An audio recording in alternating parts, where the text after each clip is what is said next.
Alex turned, catching sight of Luke Toland. The tall, lanky cowboy had his hat pushed back on his head, his sandy-colored hair hanging down over his left brow. She jerked away from Mrs. Godfrey and reached again for the nearest object. It just happened to be a large stalk of celery. Before she could throw it, however, Luke stepped in and took hold of her. I don't know what's happening here, but I'm sure throwing this celery isn't going to remedy the matter. He spoke softly and eyed Alex with grave concern. His gentleness was her undoing, and her tears overflowed as she collapsed against his chest and began to cry. "He doesn't care how much he hurts us," she sobbed. "Miss Page, please pick up your apron and follow me," Mrs. Godfrey commanded. "Your services will no longer be required by the Fred Harvey Company."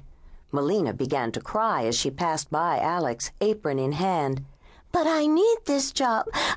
You should have thought about that before you lowered your standards of decency," Mrs. Godfrey said, leading the weeping girl from the room and down the hall.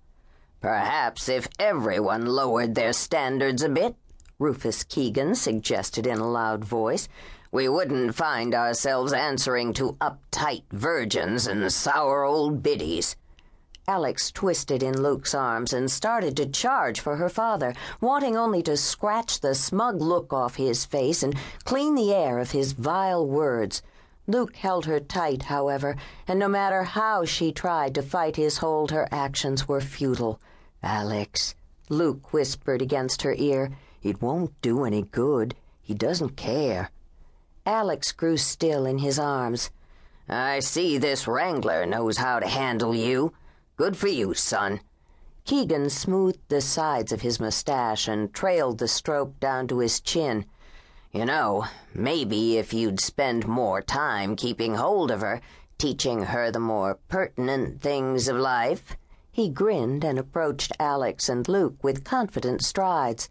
"She'd be a whole lot happier, and maybe even more cooperative." He paused as he passed by the couple. "Handle her with a tighter rein, cowboy. It's about time she learned what the right man could do for her." Alex drew back as though slapped. She could feel Luke tighten his hold on her arms, but it was the way Luke ground his teeth together that told her he'd reached his own limits with this conversation. Reaching up to touch Luke's hand, Alex watched her father saunter down the hallway. "Like you said, Luke, he doesn't care." "I want to put my fist through his face," Luke growled, his grasp becoming painful to Alex. "You're hurting me, Luke," she said, patting his hand. He released her immediately. Alex turned and looked at her dearest friend in all the world. "Thanks for keeping me from making too big a spectacle." Luke's expression seemed to soften as he turned to look Alex in the face. "Your pitching arm needs some work," he said with a grin. Turning back to look at the mess she'd created, Alex shook her head.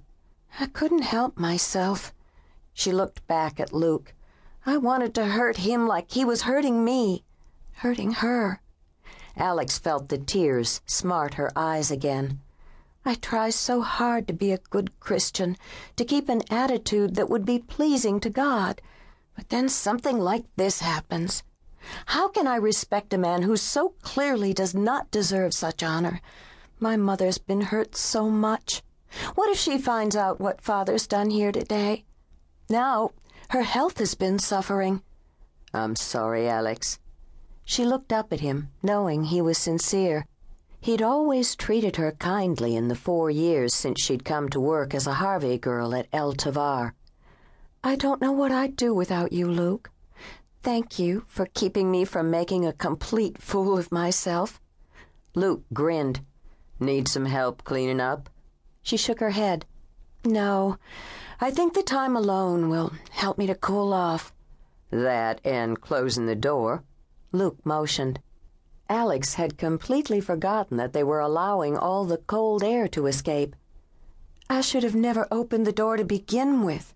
Seems like I'm always cleaning up my father's garbage." "I really would be happy to help you.